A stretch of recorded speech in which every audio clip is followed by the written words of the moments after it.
Siempre pensé que el peor dolor venía del silencio de una casa vacía, pero descubrí que la verdadera soledad empieza cuando hasta los recuerdos dejan de hacerte compañía. Mi nombre es Giselle, tengo 42 años, y hace 8 meses enterré al hombre que pensé sería mi último amor. Richard, mi esposo, mi refugio. Murió de forma abrupta, en un parque donde solía correr cada mañana, y desde entonces el apartamento se convirtió en un eco triste de lo que alguna vez fue hogar. Las paredes aún guardan su voz, su risa, el olor del café que preparaba cada domingo. Vivir aquí es como compartir el techo con un fantasma. No hay sonido más cruel que el de la lluvia repiqueteando en la ventana mientras uno cena en soledad.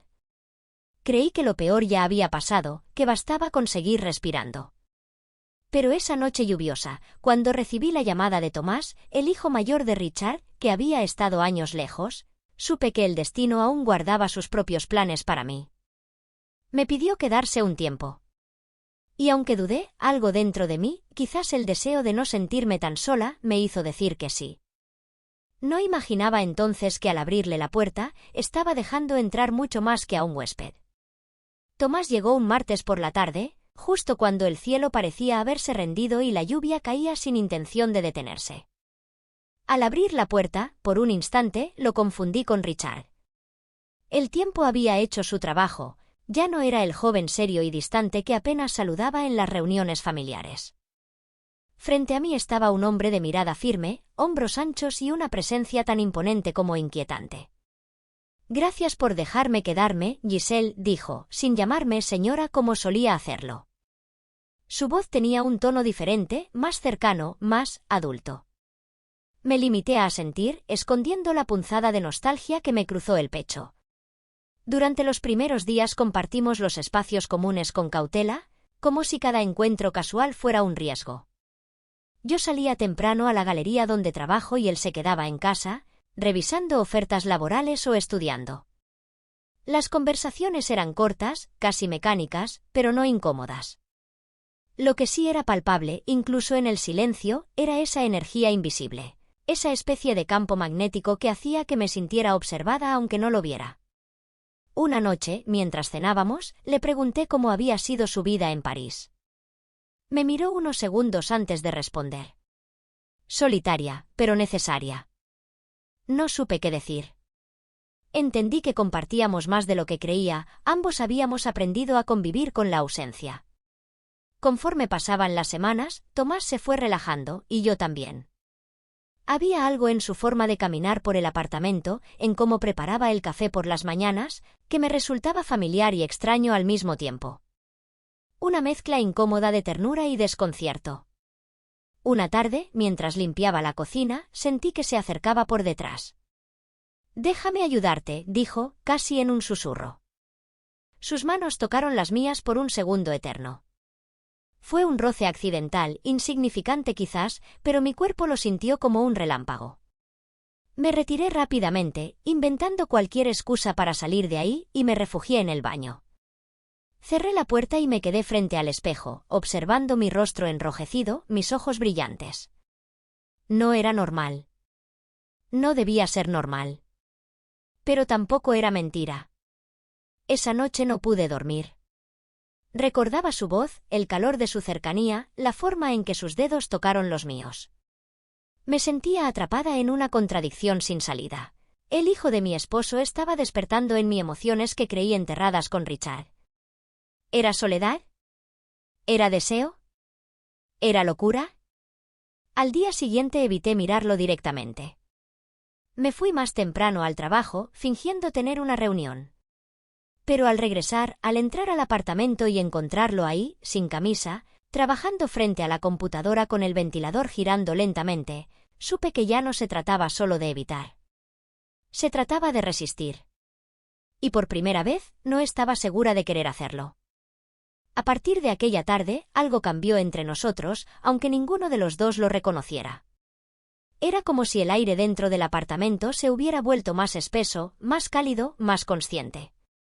Mis movimientos se volvieron torpes cada vez que él estaba cerca, mi voz, insegura, mi mente, saturada de pensamientos que no sabía cómo ordenar. Tomás, por su parte, parecía actuar con una calma inquietante, como si estuviera completamente al tanto de la tensión que flotaba entre nosotros, y la dejara madurar a su ritmo. No hablábamos del tema, claro está. Seguíamos con nuestras rutinas, desayunos compartidos en silencio, cenas esporádicas frente al televisor, comentarios banales sobre el clima o las noticias. Pero detrás de cada palabra, de cada mirada esquiva, se ocultaba una inquietud latente. Una noche calurosa de julio, lo encontré en la cocina preparando limonada. Vestía una camiseta sin mangas y al levantar los brazos para alcanzar los vasos, sus músculos se marcaron bajo la luz tenue. Evité observarlo directamente, pero no pude evitar notar cómo me miraba, con esa mezcla de curiosidad y algo más, algo que me removía por dentro.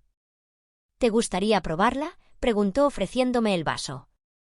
Lo tomé con una sonrisa vacilante, sintiendo cómo sus dedos rozaban los míos de nuevo. Esta vez, ninguno de los dos apartó la mano de inmediato. Fue un instante breve, pero me bastó para que mi corazón comenzara a latir con fuerza descontrolada. Esa noche, mientras intentaba leer en la sala, Tomás se sentó frente a mí con una copa de vino.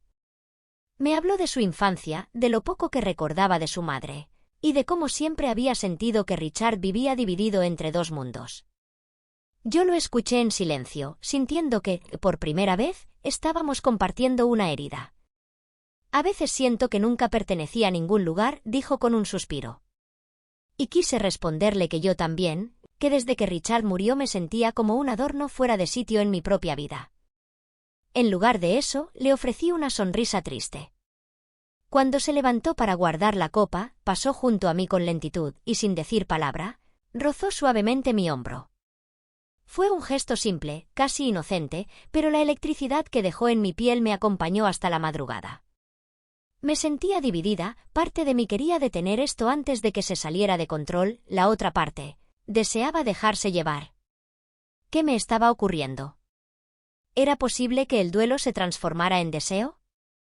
¿O era que, después de tanto tiempo sola, cualquier caricia comenzaba a sentirse como amor? No lo sabía. Pero al día siguiente, mientras organizábamos juntos los libros del estante, su mano se posó sobre la mía con determinación. Lo miré. Y fue en ese momento que me di cuenta, ya habíamos cruzado un límite invisible. Y tal vez, solo tal vez, estábamos dispuestos a seguir avanzando. Después de aquel momento frente al estante, todo se volvió más difícil de disimular. No hubo palabras, ni promesas, ni confesiones. Solo ese contacto prolongado, esa mirada intensa que duró más de lo aceptable entre quienes supuestamente comparten un lazo familiar. A partir de ahí, cada día era una prueba para mi autocontrol. Ya no era solo el calor del verano lo que me hacía sudar por las noches, era la idea de tenerlo tan cerca, de sentir su presencia constante y de saber que él también lo notaba. Empecé a cuestionarme a cada instante. ¿Qué me estaba pasando? ¿Acaso estaba reemplazando el amor que perdí por una fantasía imposible? Pero, por más que intentara racionalizarlo, mi cuerpo respondía antes que mi mente. En la galería ya no podía concentrarme en los catálogos de arte. Cada cuadro que colgaba me parecía hueco, cada conversación con los clientes, forzada. Cuando regresaba a casa, mi corazón palpitaba como si estuviera entrando a un territorio prohibido. Tomás comenzó a mostrarme una cercanía distinta. Ya no evitaba el contacto físico. Se quedaba más tiempo en la cocina mientras yo cocinaba. Me preguntaba detalles personales que antes no parecían interesarle. Una noche, mientras yo buscaba una copa en la alacena, me alcanzó desde atrás y nuestras manos se encontraron otra vez. Esta vez no retrocedí. Me quedé quieta, escuchando su respiración detrás de mí. Giselle dijo en voz baja, como si apenas se atreviera a pronunciar mi nombre. No supe qué responder. Solo cerré los ojos, tratando de mantener el control. Lo sentí moverse, como si fuera a tocarme la espalda, pero se detuvo a centímetros. La tensión era insoportable, un hilo invisible que nos unía y se tensaba cada día más. A la mañana siguiente, lo encontré en la sala leyendo uno de los libros de Richard. Él hablaba mucho de ti, dijo sin levantar la mirada. Decía que tenías una forma especial de ver la vida. Esas palabras me golpearon en el pecho. Richard. Su recuerdo seguía presente entre nosotros, como una sombra suave, pero constante. Y sin embargo, allí estábamos, navegando este mar de emociones inciertas. Me acerqué para responderle, pero al verlo tan concentrado, con ese gesto serio y nostálgico, me detuve. Había algo en su postura que me hizo sentir ternura y culpa al mismo tiempo. Esa noche, mientras me recostaba en la cama, repasaba cada escena compartida, cada roce, cada palabra. Me sentía atrapada en una historia sin guión, donde cada paso podía ser el error final, o el comienzo de algo completamente nuevo. Al día siguiente, Tomás propuso que cocináramos juntos por la noche. Como antes, dijo, aunque en realidad nunca lo habíamos hecho. Asentí sin pensarlo demasiado. Algo me decía que esa cena no sería como las demás. Algo dentro de mí presagiaba que, después de esa noche, ya no habría vuelta atrás. La cena comenzó con risas suaves y comentarios triviales. Elegimos preparar algo sencillo, pasta con salsa de tomate y albahaca, una receta que a Richard le encantaba. El ambiente era cálido, casi familiar, pero cargado de una energía latente que ninguno de los dos se atrevía a nombrar. Mientras picaba los tomates, sentí a Tomás acercarse. No lo vi, pero su presencia detrás de mí era imposible de ignorar. Su voz, esta vez más grave, rompió el silencio. El cuchillo no está muy afilado, déjame mostrarte. Antes de que pudiera protestar, sus manos tomaron las mías con una suavidad inesperada. Sentí su pecho rozar mi espalda, su aliento cálido junto a mi oído. Por un instante, el mundo se detuvo.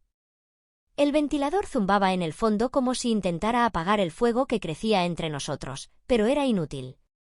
No podía moverme. Su contacto era firme, pero respetuoso, como si me estuviera preguntando con el cuerpo lo que no se atrevía a decir en voz alta. Murmuré su nombre, apenas un susurro, y él respondió con otro, como si nuestras voces se buscaran en la penumbra. Me giré lentamente, quedando frente a él, tan cerca que podía ver el reflejo de mis dudas en sus ojos. Tenía la mandíbula tensa, como si estuviera conteniéndose. Esto no debería estar pasando, dije, aunque mi voz sonó más como una súplica que como una advertencia. Tomás no respondió de inmediato. Solo me observó, como si intentara leer más allá de mis palabras.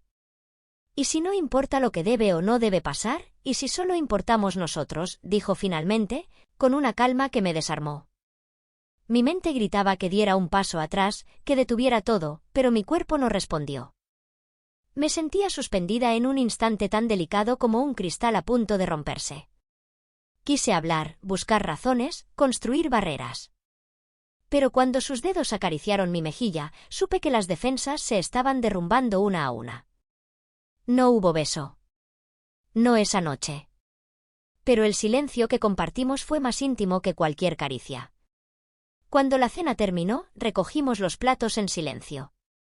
Nos despedimos con un simple buenas noches, pero esa frase quedó flotando en el aire como una promesa contenida. Al entrar en mi habitación, sentí el temblor en mis manos. Me senté en la cama con el corazón acelerado, intentando entender lo que acababa de suceder. La línea que habíamos jurado no cruzar estaba desdibujada. Y algo me decía que, si no la habíamos cruzado ya, lo haríamos muy pronto. El deseo, el miedo, la culpa, todo se mezclaba en un mismo punto ardiente, inevitable. Esa noche, por primera vez, me pregunté si esto era amor, o simplemente el abismo donde uno cae cuando ha estado demasiado tiempo sola. Los días siguientes transcurrieron con una tensión callada, casi sagrada. Nos saludábamos con normalidad, compartíamos el desayuno sin hablar demasiado, pero cada gesto, cada cruce de miradas, estaba cargado de algo más profundo, más urgente. Era como si camináramos al borde de un precipicio, sabiendo que el más leve suspiro podría hacernos caer. Yo intentaba concentrarme en el trabajo, pero en la galería me sentía ausente, como si mi cuerpo estuviera presente pero mi mente siguiera atrapada en la cocina, en sus manos guiando las mías, en su voz susurrando contra mi oído. En las noches, antes de dormir, repasaba mentalmente cada conversación, cada roce, cada palabra no dicha. Me preguntaba cuándo exactamente había comenzado a desearlo. ¿Fue cuando lo vi por primera vez entrar por esa puerta, con esa sonrisa tímida? ¿O fue la soledad la que me empujó hacia él, la necesidad de sentirme vista, deseada, viva otra vez? Intenté mantener distancia, lo juro. Cambié mis horarios, evitaba coincidir en los espacios comunes. Me encerraba en mi habitación más de lo necesario. Pero él parecía entenderlo todo sin necesidad de que yo lo explicara. Una noche, mientras yo organizaba papeles en el estudio, Tomás se asomó por la puerta con una copa de vino en la mano. ¿Te molesto?, preguntó con esa voz suya, suave y segura. Negué con la cabeza, aunque sabía que su sola presencia ya alteraba mi mundo. Se sentó frente a mí y durante unos minutos no dijo nada. Solo me miraba, como si esperara que yo hablara primero. Finalmente rompió el silencio. ¿Te has preguntado qué pasaría si dejáramos de fingir? Su pregunta me golpeó como un rayo. Lo miré, paralizada, buscando una respuesta que no encontré. Él continuó, sin levantar la voz. Yo no quiero hacerte daño, Giselle. Pero tampoco quiero seguir mintiéndome. Desde que llegué, he sentido que hay algo entre nosotros, algo real. ¿Lo ves tú también, cierto? Quise negarlo, pero no pude. Porque sí, lo veía. Lo sentía. Y me aterraba. Esto no es tan simple, respondí finalmente, con la voz temblorosa. Hay historia, hay memoria, hay juicio, está tu padre, está lo que la gente pensaría, me interrumpió suavemente. ¿Y tú, qué piensas tú, no los demás? Me quedé callada. No porque no supiera la respuesta, sino porque decirla en voz alta era como abrir una puerta que ya no podría cerrar. Me puse de pie para escapar de la intensidad del momento, pero él me tomó la mano con delicadeza, sin imponer fuerza. No te pido nada más que honestidad, susurró. Y entonces, sin esperarlo, ocurrió. Me atrajo hacia él, y esta vez no hubo espacio para huir. Nuestros labios se encontraron en un beso lento, profundo, inevitable. Al separarnos, mi respiración era agitada, mis manos temblaban, y mi alma ardía. Sabía que acabábamos de cruzar una línea definitiva. Y aún así, no me arrepentía. Después de aquel beso, todo cambió. No en la superficie, seguíamos preparando el café por las mañanas, cruzando palabras cortas y sonrisas discretas, pero por dentro, algo se había roto, o tal vez, algo finalmente se había liberado. En la intimidad de nuestros pensamientos, sabíamos que ya no había vuelta atrás. Lo sentía en su mirada cuando pasaba cerca de mí, en la forma en que sus dedos rozaban los míos de forma aparentemente accidental, pero cargada de intención. Y lo sentía también en mi propia piel, que ardía al recordarlo. Esa noche no dormí. Me quedé recostada en la oscuridad, repasando una y otra vez el momento en que nuestros labios se encontraron. Había sido suave, sin prisa, como si estuviéramos pidiendo permiso al tiempo y al mundo para existir en ese segundo. Pero detrás de esa suavidad había una verdad incandescente, un deseo que ya no se podía silenciar. A la mañana siguiente, nos encontramos en la cocina como de costumbre. Me esperaba con la cafetera lista, una taza en su mano y otra para mí. Sus ojos buscaron los míos y por un instante el aire se volvió denso, como si los silencios del día anterior se acumularan todos en ese breve instante. ¿Dormiste bien?, preguntó con una sonrisa leve. No mucho, admití, sin rodeos. Él asintió, como si ya lo supiera. No dijimos más. Pero nuestras miradas hablaban un idioma nuevo, uno que no conocía reglas ni excusas. En la galería, mi asistente Camille me observaba con atención. Te noto distinta, dijo de pronto. ¿Estás bien?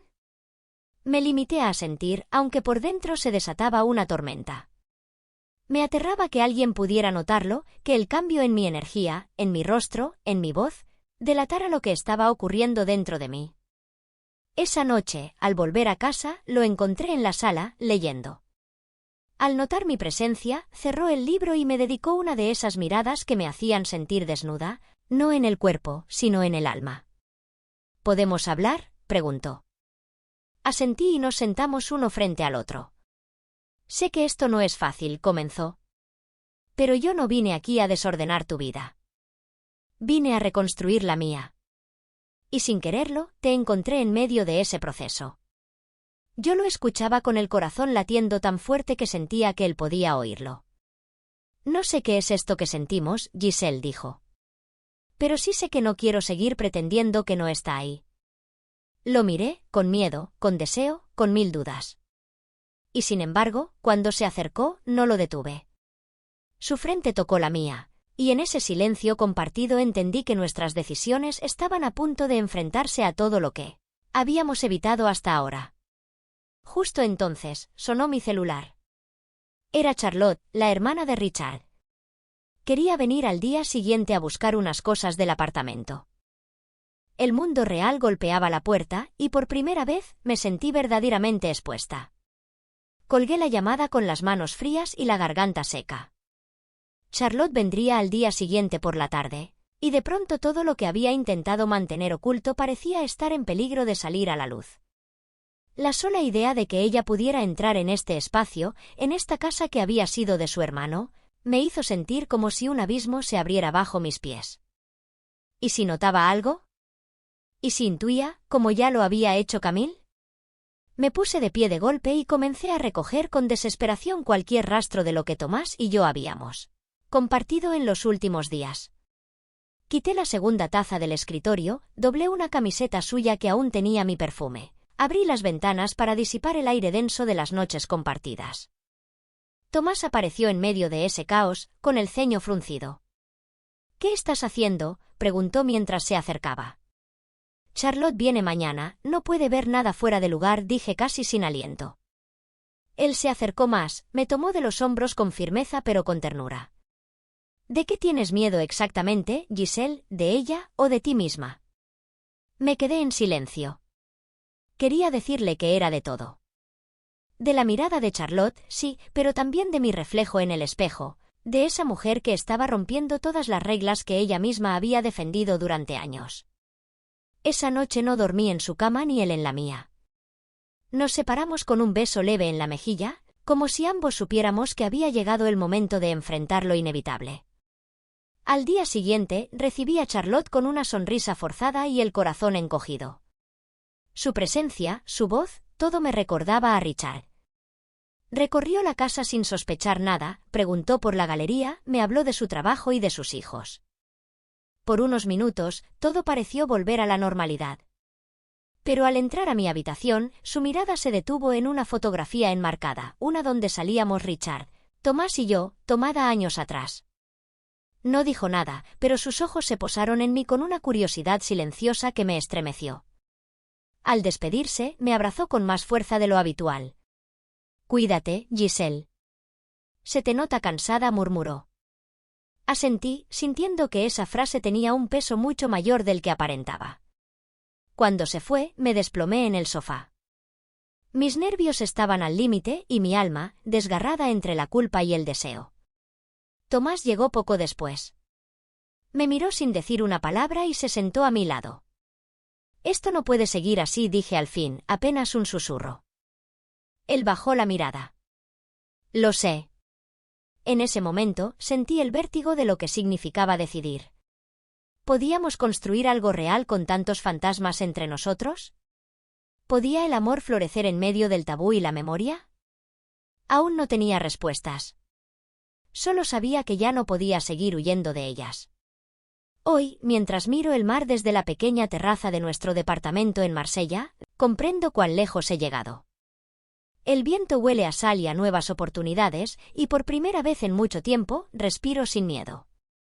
Tomás está adentro, leyendo, y su silueta reflejada en el cristal me recuerda que no todo lo que nace de lo prohibido está destinado al fracaso. Nos tomó tiempo, lágrimas y distancia aceptar que lo que sentimos no podía esconderse para siempre. Dejamos atrás los susurros, los juicios ajenos, incluso a algunas personas que decidieron no seguir en nuestra vida. Y aún así, aquí estamos, construyendo algo verdadero sobre los restos de lo que creíamos que éramos. Ya no me siento una traidora, sino una mujer que eligió la verdad de su corazón por encima de las apariencias. La lealtad no siempre es hacia los muertos, a veces es hacia la vida misma. Porque el amor, cuando es real, no destruye, transforma. Y aunque algunos lo llamen error, para mí ha sido renacer. A veces, traicionar las expectativas ajenas es el acto más honesto de lealtad hacia uno mismo.